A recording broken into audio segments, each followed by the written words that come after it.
Hola a todo el mundo y bienvenidos a Blockchain con Sabor. En esta ocasión con sabor a opinión. Y voy a hablar de la idiosincrasia de Bitcoin, es decir, de la ideología que hay detrás de Bitcoin en el sentido económico. Aviso que este vídeo puede ser un poco espeso, pero muy interesante. Así que empecemos. Donde yo me encuentro, que es en España, y en muchos otros países del mundo, nos encontramos conviviendo en una economía de mercado bajo un sistema económico y social capitalista. Desde el inicio nosotros los humanos nos hemos ido agrupando en comunidades, sociedades y nos hemos regido por distintos factores que han ido marcando nuestra evolución como sociedad, empezando por las comunidades primitivas, pasando por sistemas esclavistas, el feudalismo, el mercantilismo, revoluciones industriales, hasta llegar al capitalismo de hoy en día. También existen otros sistemas como el comunismo o otras ideologías como el anarquismo, que no me olvido de ellas, pero de momento las pongo en órbita.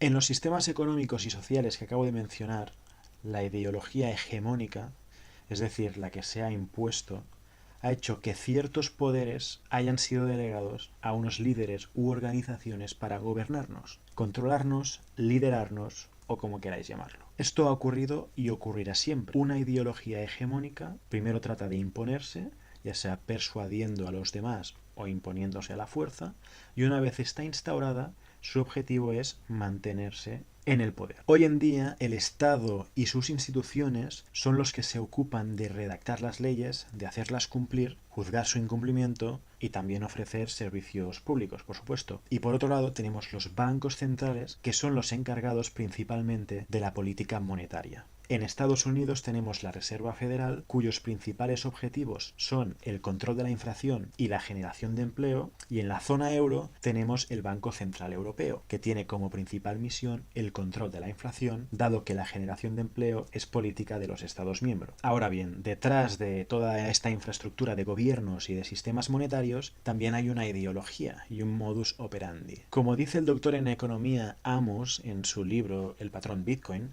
en los periodos de mayor avance y libertad humanos, el gobierno se limitaba a proteger las fronteras nacionales, la propiedad privada y las libertades individuales, a la vez que dejaba a los individuos un margen muy amplio de libertad para tomar sus propias decisiones y obtener beneficios o asumir sus costes. Hoy en día, la sociedad vive bajo la premisa de que el gobierno tiene que gestionar la oferta de dinero. Es la idea principal de todas las escuelas económicas dominantes y de la mayoría de los partidos políticos. Y la verdad es que es así. He estado revisando mis apuntes de economía de la universidad. De hecho, he sacado de la estantería este libro, Principios de Economía de Gregory Mankiw.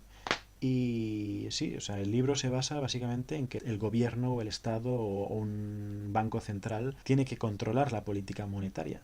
Sí que comenta por encima un poco que existen otras corrientes de pensamiento económico, pero principalmente habla de esto, ¿no? De que la política monetaria tiene que recaer sobre el Estado o un banco central. Históricamente, así como ha habido distintos sistemas económicos y sociales, también han existido diferentes corrientes o escuelas de pensamiento económico.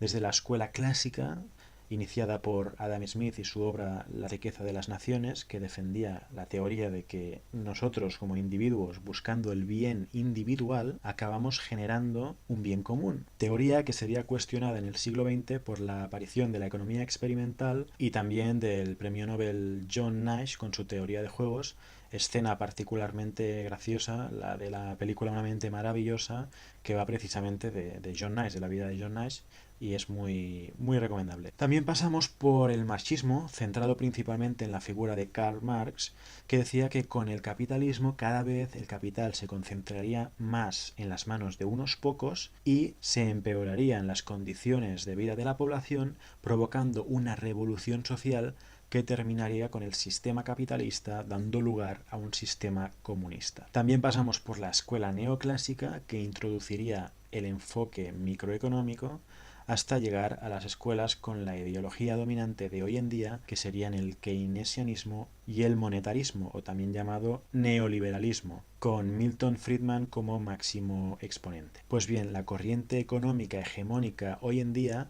es sin duda el keynesianismo. No digo que sea ni la mejor ni la peor, es la realidad. Esta corriente, llamada así por su máximo exponente John Maynard Keynes, se basa en la hipótesis de que lo más importante a la hora de determinar el estado de una economía es el nivel de gasto total. Cuando la sociedad gasta, se produce más, y como se produce más, se genera más empleo. Si gastamos demasiado y los fabricantes no pueden absorber la demanda, nos lleva a una subida de precios. Por otro lado, si gastamos poco, se reduce la producción, se despiden trabajadores y por tanto aumenta el desempleo. Y ante esta situación, la solución que propone el keynesianismo es la estimulación del gasto por parte del gobierno, porque esto hará incrementar la producción y reducir el paro.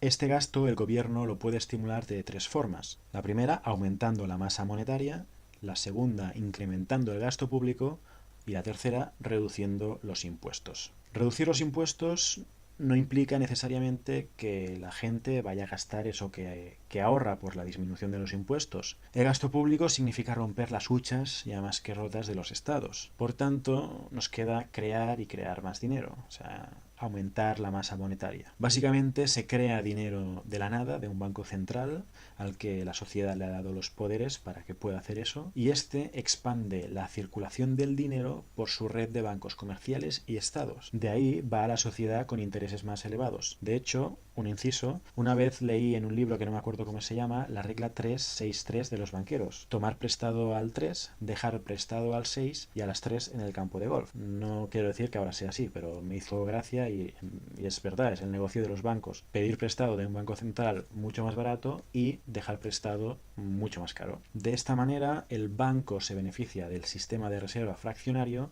que les permite conceder créditos por encima de su valor en depósitos.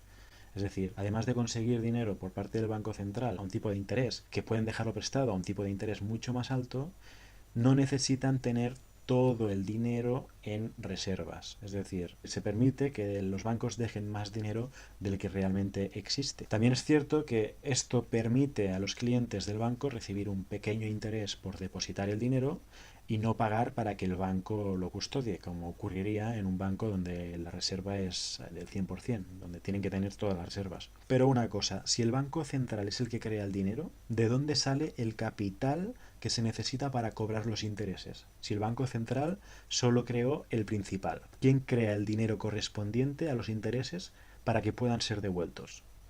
Pues la verdad es que nadie. No existe. La cantidad de dinero circulante es siempre inferior a la deuda existente. Por eso la inflación debe ser constante, porque solo creando más dinero se puede hacer frente al pago de deudas. Y esto es así. Todo esto lo que nos ha llevado es a una situación de deuda perpetua y que nunca va a ser pagada. De hecho, Keynes contemplaba que a largo plazo podría haber consecuencias, pero literalmente dijo que no merecía la pena preocuparse por el largo plazo porque a la larga todos estaremos muertos. Esto lo dijo literalmente John Maynard Keynes. Con todo esto que acabo de contar, la doctrina de los gobiernos es enseñar a los estudiantes que la intervención de las autoridades es fundamental a la hora de gestionar la masa monetaria y que el Banco Central se tiene que dedicar a ir ampliando el flujo de capital para animar a la sociedad a gastar más y más y más. De hecho, no se cuestiona si la masa monetaria debería incrementarse o no. Se da por supuesto que sí. Esto nos lleva a una situación que nos empuja a gastar, porque si ahorramos, por culpa de la inflación, porque con 100 euros hoy no vas a poder comprar lo mismo con 100 euros de aquí 100 años o de aquí 50 años, porque habrá perdido su valor. Nuestros ahorros irán perdiendo valor con el tiempo. Ante esta corriente de pensamiento económico nos encontramos en un lado totalmente opuesto a la escuela austriaca. Y es que la teoría austriaca del dinero dice que el dinero es la mercancía más comercializable y el activo más vendible. Defienden que un activo que conserva su valor en el tiempo es preferible a uno que lo pierde y que la ausencia de control por parte del gobierno es una condición necesaria para la solidez del dinero.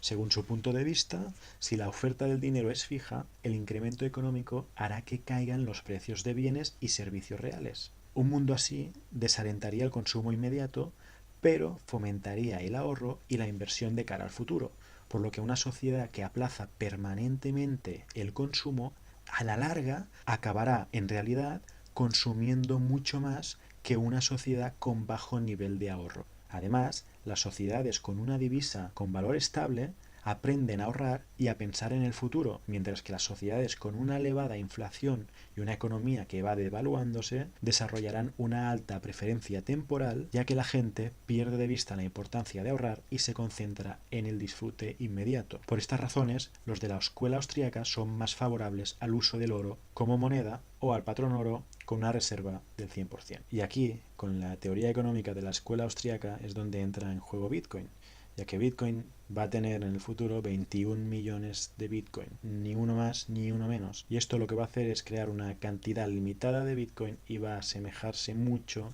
a lo que sería el oro, por eso lo llaman el nuevo oro. También es cierto y se ha comentado en alguna ocasión que Bitcoin es una burbuja, bla bla bla y tal, y las criptomonedas son una burbuja. Y una vez vi un tweet, que no sé quién fue, os lo pondré por aquí, que decía que Bitcoin no es la burbuja, Bitcoin es la aguja.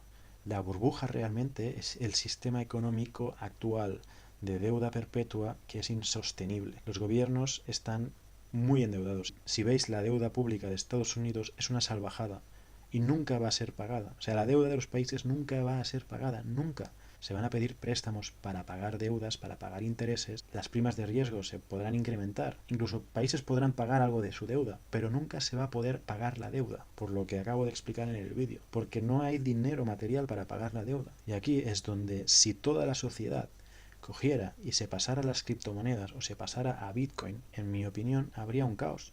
Porque ahora imaginaros que todas las personas, en lugar de utilizar el dinero fiduciario, utilizaran Bitcoin u otras criptomonedas con características similares, habría un montón de deuda en el sistema que no se podría pagar. Y al estar en un mundo global donde todos los bancos, todas las empresas del mundo están relacionadas, el riesgo es sistémico y acabarían bancos, empresas en la quiebra. Bitcoin también ofrece la posibilidad a gente sin acceso a cuentas bancarias, que si no recuerdo mal es alrededor de un 40% de la población, la mayoría concentrada en África, pues les concede o les da la oportunidad a esas personas que no tienen cuentas bancarias a crearse una cuenta de Bitcoin y a poder realizar transacciones en la blockchain de Bitcoin. Porque crearse una dirección de Bitcoin no cuesta nada, solo hay que tener conexión a Internet y te puedes hacer tantas direcciones como quieras. Y se va a activar esa dirección cuando alguien te envíe dinero a esa cuenta.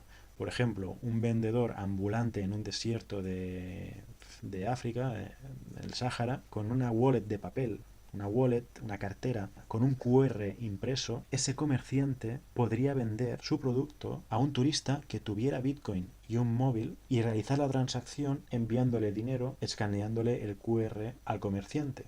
Y ese comerciante recibiría el dinero en su cuenta de Bitcoin. Y bueno, hasta aquí el vídeo de hoy, espero que os haya gustado. Sé que es un tema un poco así. Si os ha gustado, por favor, suscribiros y darle like, ¿vale? Un saludo.